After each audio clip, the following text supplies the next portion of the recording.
Hello friends, good morning, જય શ્રી કૃષ્ણ. કેમ છો બધા? મજામાં છો ને? તો હવે જો આ મારા સાસુ કાલ સવારે વયા ગયા વહેલા 5:30 વાગ્યામાં, અને માસી આજે વયા ગયા છે. એટલે પાછા આપણે હતા એટલા ને એટલા. તો હવે પાછો કંટાળો આવે છે આપણને, કારણ કે એકલા એકલા તો ગમે નહીં. અને પ્રણવ યાદ તો આવી જશે, એટલે જાજુ એકલું નહીં રહેવું પડે. કાહનભાઈ સ્કૂલે જશે, અને બસ હવે આપણે રૂટીનનું કામ કરશું આપણા. તો વ્લોગમાં કન્ટિન્યુ રહેજો.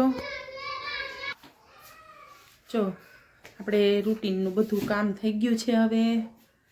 અને અત્યારે તો શું છે, આ બારી કંઈક ઓછી ખોલતા હોઈએ, છતાંય એટલી ધૂળ ઉડે છે બહુ જ શિયાળાની હિસાબે. અને એક જોતા આમ થાકી જવાય છે. ભલે નાનું ઘર છે છતાંય થાકી જવાય છે. એટલે એવું બધું છે.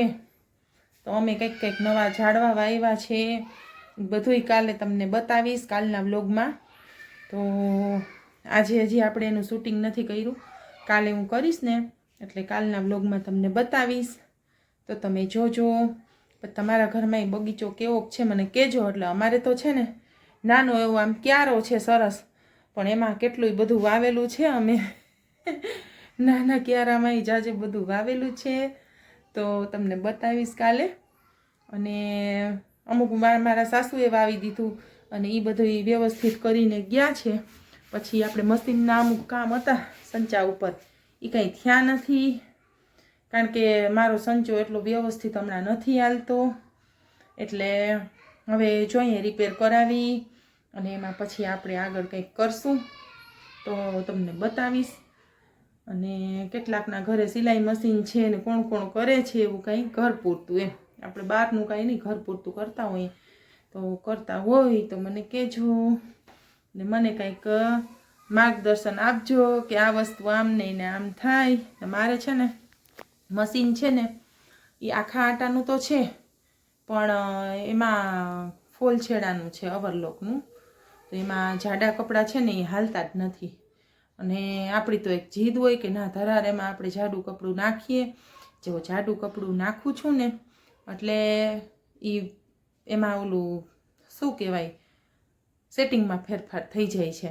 હવે એ સેટિંગમાં ફેરફાર થાય ને એટલે પાછું એને દવાખાને આપણે મોકલવું પડે. જે લોકો મશીન રિપેર કરતા હોય ત્યાં આપણે મોકલવું પડે છે. એટલે એને લઈ જવું ને લઈ આવવું દવાખાનેથી બહુ અઘરું લાગે ક્યારેક. એટલે હમણાં હું બને તો એવું કંઈ એમાં કરતી નથી કામ. આપણે એમ કે ઓશિકાના કવર સીવવા, ઓછાડ ઓટવા, એવું બધું કરું છું. તો બીજું કાંઈ એમાં હાલતું નથી. અને હવે ઠંડી એ પડવા માંડી છે. આ તો ઘર અમારું ચારે બાજુથી અત્યારે પેક કરી દીધું સવારના પોરમાં, એટલે એટલી ઠંડી લાગતી નથી. નહીં તો બહાર નીકળીએ ને તો ખબર પડે. એમાંય તો મારે તો મોસ્ટલી પ્રણવ જતા હોય સવારના પોરમાં નીકળતા હોય ઘરેથી, એટલે તો એ એટલું બધું ઢાંકી ઢૂંબીને નીકળે કે આપણને કલ્પનાય ન થાય. કેમ કે બાઇક ઉપર જતા હોય તો કેટલી હદે ઠંડી લાગે એ હવે આપણે વિચારી શકીએ ને. એટલે એવું બધું છે. અને બધાના ઘરમાં અડદિયાને બનતા હોય, પણ અમારે તો કોઈ ખાતું નથી, એટલે એવું કંઈ બનાવ્યું નથી. તે દિવસે મેં તમને બતાવ્યું કે ખજૂર પાક ને એવું બધું બનાવ્યું હતું, એ મેં બતાવ્યું હતું.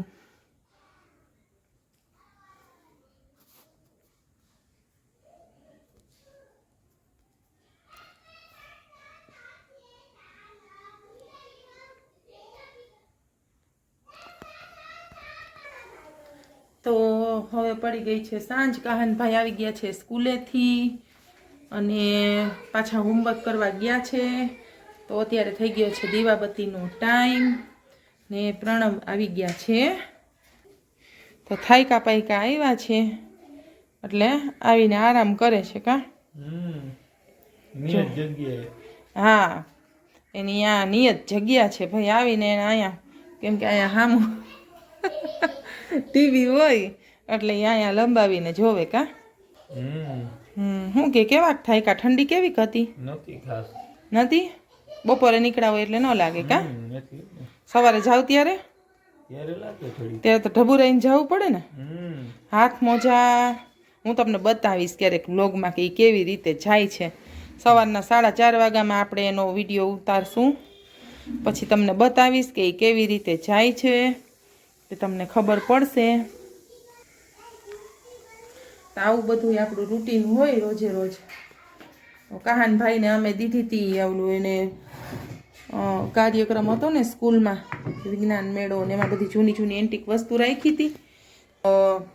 આ લઈ આવ્યો છે. હજી આની મોટી કુંડી છે ને એ તો હજી ક્યાંક પડી છે ફ્રેન્ડના ઘરે, એમ કહેતો હતો. ત્યાંથી પાછી લઈ આવશે. એન્ટિક વસ્તુમાં આવું બધું એને રાખ્યું હતું ત્યાં સ્કૂલમાં ડેકોરેશન માટે. તો આજે પાછું આવી ગયું છે બધું સ્કૂલેથી. તો હવે દીવાબત્તીનો ટાઈમ થઈ ગયો છે. દીવાબત્તી કરી અને પાછા રસોડામાં આપણે પ્રયાણ કરશું. અને હવે અત્યારે શું કરવું એ વિચાર કરવો પડશે. તો મેં પાછી એ તીખા મરચાંની ચટણી બનાવી હતી, તો તમને બતાવું. આ છે તીખા મરચાંની ચટણી અને એમાં આપણે નાખ્યું છે મરચું, ધાણા ભાજી, પછી થોડુંક જીરું, લીંબુ અને મીઠું. બીજું કાંઈ નહીં.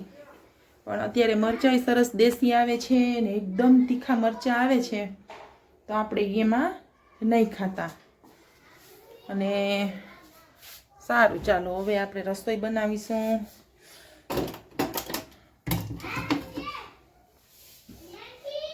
ત્યાં તો શિયાળો છે એટલે મસ્ત સાદી સાદી રેસીપી હોય બધાય પાસે. જેમ કે એમાં રોટલા તો વધે, રોટલા તો ખાવા ના જ હોય ને આપણે, બરોબર ને. અને મને તો એવું છે કે મને રોટલો હોય ને એટલે કાંઈ ના જોઈએ. મને ઠંડો રોટલો એટલો ભાવે, ઠંડોય ભાવે ને ગરમેય ભાવે ને શાકમાં ચોરીને તો બહુ જ ભાવે. એમાં રીંગણાનું શાક, રોટલો, ઓળો રોટલો, એવું બધું મને બહુ જ ભાવે, બરોબર ને. તમને કેટલાકને ભાવે મને કોમેન્ટ કરીને કહેજો. ને હવે પછી આપણે પાછો એક રેસીપીનો વિડીયો મૂકશું, વચ્ચે અપલોડ કરશું, રેસીપીનોય મૂકશું, કંઈક અલગ બનાવશું તો મૂકી દેશું, બરાબર ને. તો આ સાથે જ મારા વ્લોગને કરું છું એન્ડ. જો તમને વ્લોગ પસંદ આવ્યો હોય તો લાઈક કરજો, શેર કરજો અને અમારી ચેનલને સબસ્ક્રાઈબ કરજો. આવજો. જય શ્રી કૃષ્ણ.